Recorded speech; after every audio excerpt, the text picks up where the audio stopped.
Sulit yung mga tawa natin sa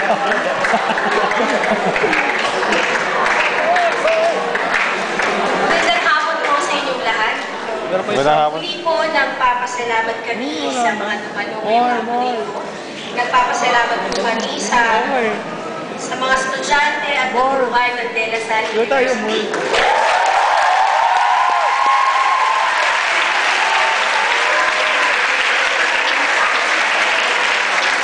Sa amin po mga kamag-anak at mga kaibigan.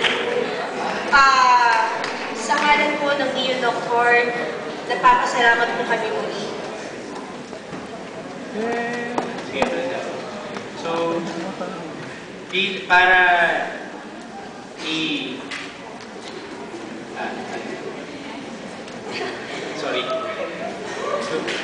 para ipakilala sa inyo ang aming muling awitin para sa gabing ito.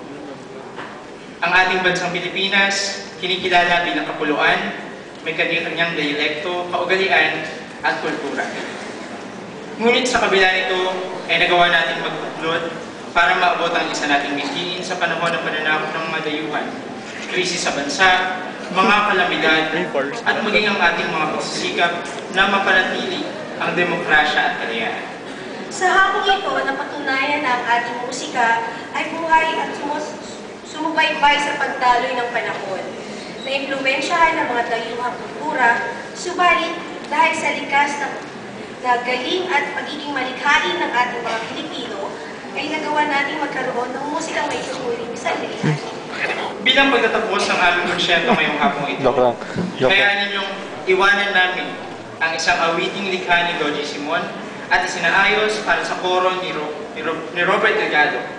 Isang awitin na nagpapaalala na kahit tayo ay magkakalayo, kahit na may iba-ibang wika, tayo ay Pilipino. Na may iisang dugo, iisang lahi, at may iisang musika.